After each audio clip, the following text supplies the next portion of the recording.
ये चालू करे का ऑप्शन ही लो यहाँ पे बंद। हाय फ्रेंड्स, आज पॉलिटेक्निक में आपका स्वागत है। चलिए आज स्टार्ट करने वाले हैं क्लास 10th का, जो कि जिसका एग्ज़ाम 2025 में होने वाला है। अगर आप लोग 2024 में भी एग्ज़ाम देने वाले हैं तो आप लोग घबराइए नहीं, आप लोग रिवीजन के तौर पर इसको आप देख सकते हैं। तो चलिए स्टार्ट करते हैं। आज का पहला चैप्टर है क्लास 10th का, जो कि रियल नंबर, वास्तविक संख्या।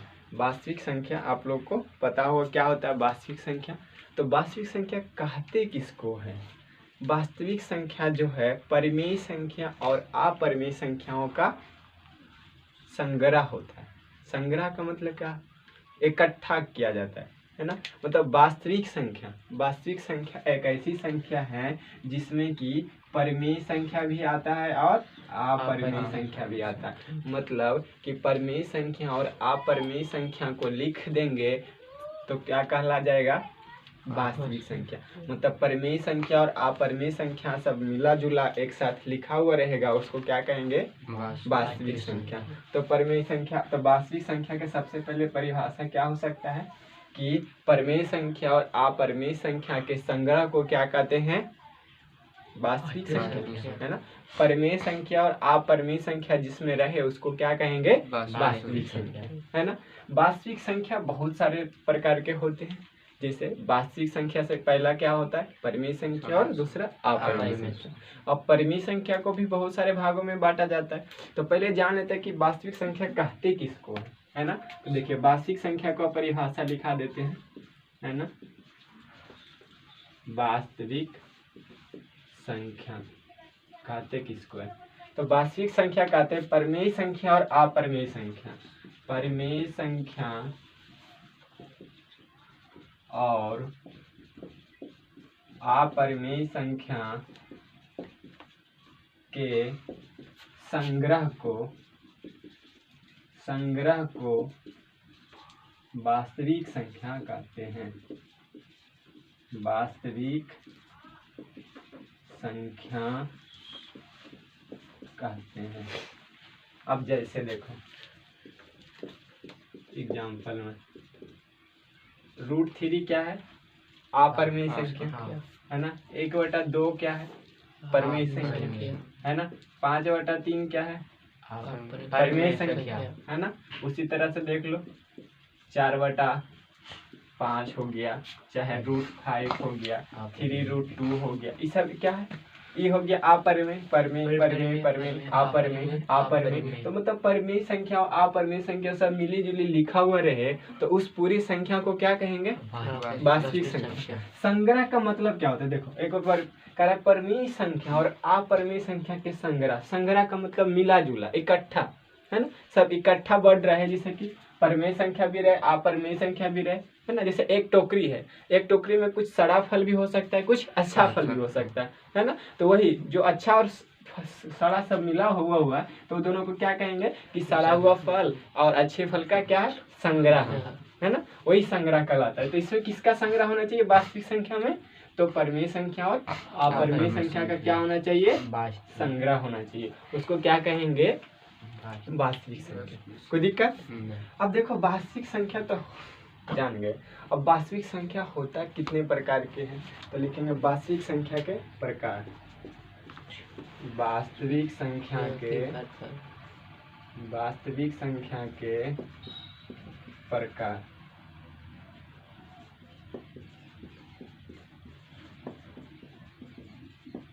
वास्तविक संख्या के प्रकार। अब देखो वास्तविक संख्या के प्रकार बहुत सारे हैं। अब देखो बताते हैं। इधर हो गया वास्तविक संख्या। सबसे पहले देखो वास्तविक संख्या को दो भागों में बांटा गया है। कौन कौन? पहला तो देख लिए परिमेय संख्या और दूसरा अपरिमेय संख्या। अपरिमेय संख्या। अब परिमेय संख्या को भी बहुत भागों में बांटा गया है ना। परिमेय संख्या को भी अलग अलग बहुत सारे भागों में बांटा गया है। कौन कौन भागों में बांटा गया है? तो पहले आप लोग पढ़ाओगे प्राकृत संख्या। प्राकृत संख्या। दूसरा पूर्ण संख्या, संख्या पूर्ण संख्या पूर्ण संख्या, और तीसरा पूर्णांक संख्या। संख्या कौन सा संख्या? पूर्णांक पूर्णांक संख्या। तो आपसे अगर कोई पूछे कि वास्तविक संख्या को कितने भागों में बांटा गया? दो। कौन कौन? परमेय संख्या और अपरिमेय संख्या। परमेय संख्या को कितने भागों में बांटा गया? प्राकृत संख्या, पूर्ण संख्या और पूर्णांक संख्या, है ना। अब पूर्णांक संख्या को भी दो भागों में बांटा गया। कितने भागों में? दो। एक होता है ऋणात्मक पूर्णांक, एक धनात्मक, ऋणात्मक पूर्णांक एक संख्या या धनात्मक, दूसरा धनात्मक, धनात्मक पूर्णांक संख्या। धनात्मक पूर्णांक संख्या संख्या को ऐसे शॉर्ट में लिखते हैं, है ना। ये अब समझ में आया क्या क्या? पहला, वास्तविक संख्या को कितने भागों में बांटा गया है? दो भागों में। कौन कौन? परमेय संख्या और अपरिमेय संख्या, है ना। परमेय संख्या को कितने भागों में बांटा गया है? तीन। कौन कौन? प्राकृत संख्या और पूर्णांक पूर्णांक। प्राकृत संख्या, पूर्ण संख्या और पूर्णांक संख्या, है ना। अब पूर्णांक संख्या को कितने भागों में बांटा गया? दो। ऋणात्मक पूर्णांक और धनात्मक पूर्णांक। अब देखते हैं कि यहाँ सबसे पहले तो अभी पढ़ना है वास्तविक संख्या के बारे में। वास्तविक संख्या के बाद आएंगे अपरिमेय संख्या, तब आए जाके परिमेय संख्या, तब जाके ये सब में आएंगे, ठीक है। हाँ, तो धीरे धीरे पढ़ना है। अब देखना है वास्तविक संख्या जो है, ये तो नंबर के आधार पे ये सब बट गया, लेकिन अगर रियली में देखा जाए तो वास्तविक संख्या दो प्रकार के होता है। एक धनात्मक वास्तविक संख्या और दूसरा ऋणात्मक वास्तविक संख्या। मतलब कि ये सब वास्तविक, ये सभी प्रकार हैं, लेकिन अगर इसमें देखा जाए तो इसमें भी ये दो ही प्रकार का होता है। कौन कौन सा होता है? तो पहला क्या होता है? धनात्मक वास्तविक संख्या, धनात्मक वास्तविक संख्या। दूसरा ऋणात्मक वास्तविक संख्या, ऋणात्मक वास्तविक संख्या,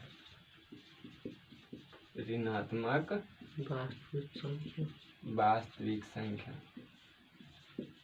अब धनात्मक क्या होता है, ऋणात्मक क्या होता है ना। तो ये सब का परिभाषा लिखाना जरूरी नहीं, क्योंकि जिसमें देखो अब धनात्मक परमेय संख्या, जिसमें धनात्मक मतलब प्लस वाला साइन लगा हुआ रहे, है ना। जैसे कि देखो 3 है -3, अब इसमें नहीं पता चल रहा है कि ये क्या है, इसके आगे कुछ नहीं है तो प्लस का साइन है, और जिसके आगे प्लस का साइन रहे उसको क्या कहेंगे? धनात्मक वास्तविक संख्या, और जिसके आगे माइनस का साइन रहे उसको क्या कहेंगे? ऋणात्मक वास्तविक संख्या, है ना। तो ये अभी यहाँ दिख रहा है परमेय संख्या, हो सकता है अपरिमेय संख्या भी लिखा रहे, है ना। तो ये क्या कहलाएगा? वास्तविक होगी, है ना। परमेय अपरिमेय सबको मिला हुआ रहे तो क्या कहलाएगा? वास्तविक संख्या। तो ये हो गया क्या? धनात्मक वास्तविक संख्या, ये हो गया ऋणात्मक वास्तविक संख्या। कोई दिक्कत? अगर आप लिखना चाहें कि धनात्मक वास्तविक संख्या किसको कहते हैं और ऋणात्मक वास्तविक संख्या किसको कहते हैं, तो धनात्मक का परिभाषा हो जाएगा कि वैसी वास्तविक संख्या जिसमें क्या हो? वैसी वास्तविक संख्या जिसमें वास्तविक संख्या क्या हो? धनात्मक हो। जिसमें संख्या क्या हो? धनात्मक हो, उसको क्या कहेंगे?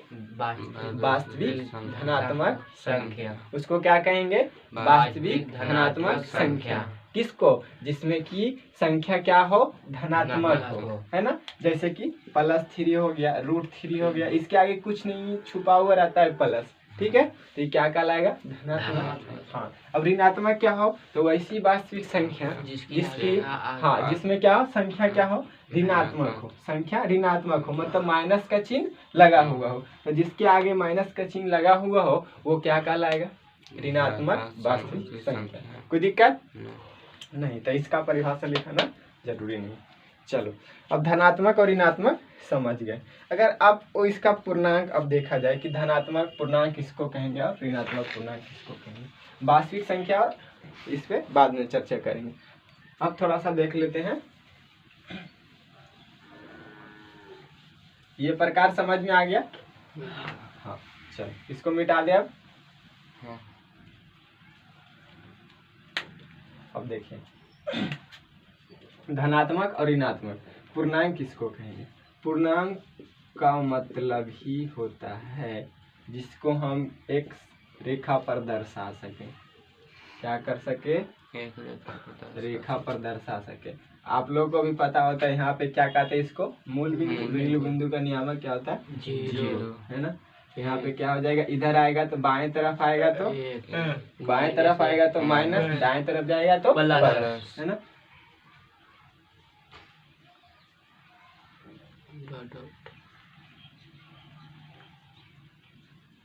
देखो अब ये इधर की ओर आ रहा है और इधर की ओर भी जा रहा है, तो अभी इसको क्या कहेंगे, सिर्फ और सिर्फ पूर्णांक कहेंगे, है ना। लेकिन जैसे ही हम इस पे तीर का निशान लगा दिए, ये तो सिर्फ अभी कहलाएगा क्या, पूर्णांक है। इसमें धनात्मक और ऋणात्मक दोनों है, तो हमको पता नहीं कि धनात्मक पूर्णांक है कि ऋणात्मक पूर्णांक है। लेकिन जब हमको गोल दे, कोई प्रॉपर दिशा दे दे, है ना, कि हमको इधर की ओर जाना है,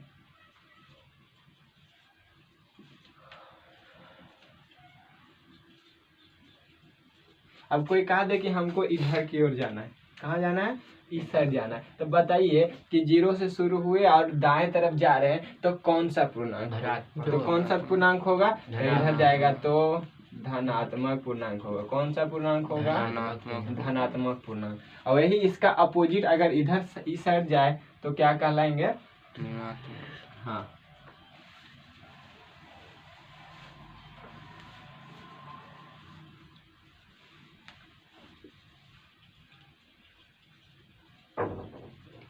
ये साइड अगर तीर का चिन्ह लगा दिया जाए तो क्या कहलाएगा, इधर ये ऋणात्मक पूर्णांक, ऋणात्मक पूर्णांक। कोई दिक्कत आ गया समझ में।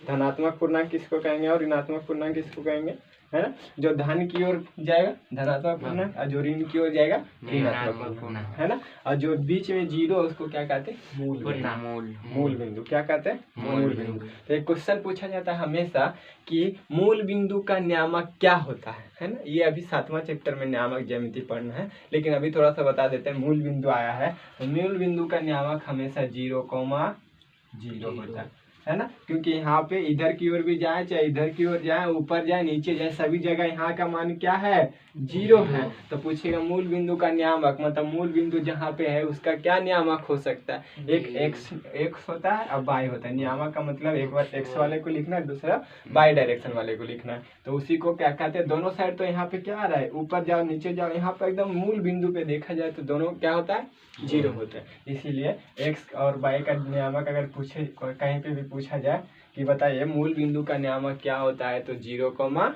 ये हमेशा पूछा जाता है। चलिए यहाँ तक समझ में आ गया, आगे बढ़े। हाँ। चलिए जिनको लिखना है लिख लीजिए। चलो आगे देखते हैं। कहता है वास्तविक संख्या के गुणधर्म। वास्तविक संख्या के गुणधर्म। गुणधर्म का मतलब क्या होता है, नियम कानून, है ना। किसको कैसे साथ किसके साथ रहना है, किसको किसके साथ कैसे बोलना है, ये सब कुछ क्या होता है, नियम। जिससे आप लोग क्या करते हैं, बड़े को आप बोलते हैं, है ना। ये क्या आपका एक नियम हुआ, आपका एक स्वभाव हुआ। उसी तरह से वास्तविक संख्या का भी कुछ क्या है, गुणधर्म, उसका भी कुछ गुण है। क्या कितने गुण है, तो उसका 4 गुण है। कौन कौन, पहला है समृद्ध गुणधर्म, दूसरा है क्रम विनिमेय गुणधर्म, तीसरा है सहचर्य गुणधर्म और चौथा है वितरण गुणधर्म, है ना। तो देखिए पहले इस क्रम विनिमेय गुणधर्म होता क्या है। तो क्रम विनिमेय गुणधर्म जो है, 2 वास्तविक संख्या को जोड़ते हैं या गुना करते हैं। 2 वास्तविक संख्या को जोड़ते हैं या गुना करते हैं तो क्या है, एक वास्तविक संख्या ही प्राप्त होता है। कहने का अर्थ है कि 5 और 3 को जोड़ेंगे तो कितना होगा, 7। 5 भी एक वास्तविक संख्या, 3 भी एक वास्तविक संख्या, और 5 और 3 जोड़े तो 8 हो गया। 8 भी एक क्या है, वास्तविक संख्या। तो वही कह रहा है कि 2 वास्तविक संख्या को जोड़ते हैं या गुना करते हैं तो भी क्या प्राप्त होती है, एक वास्तविक संख्या ही प्राप्त होती है। क्या होती है, एक वास्तविक संख्या ही प्राप्त होती है। उस नियम को क्या कहेंगे, उस गुणधर्म को क्या कहेंगे, समृद्ध गुणधर्म। देखो इसी तरह से यहाँ पे लिखे हैं कि 2 + 3 5, 2 भी एक प्रकार का क्या है, वास्तविक संख्या, 3 भी एक प्रकार का वास्तविक संख्या, और दोनों को जोड़ भी दिए तो आया कितना 5, और 5 भी एक प्रकार के वास्तविक संख्या है ना। उसी तरह देखो 2 गुना 3, 2 एक प्रकार का वास्तविक संख्या, 3 भी वास्तविक संख्या, गुना कर दिए तो 6 आया, 6 भी एक प्रकार का वास्तविक संख्या। तो समृद्ध गुणधर्म का कहने का नियम इतना ही था कि यदि 2 वास्तविक संख्याओं को जोड़ करते हैं या गुना करते हैं तो जोड़ या गुना करने के बाद भी उसका जो उत्तर आएगा वो भी क्या आएगा, एक वास्तविक संख्या है। कोई दिक्कत नहीं।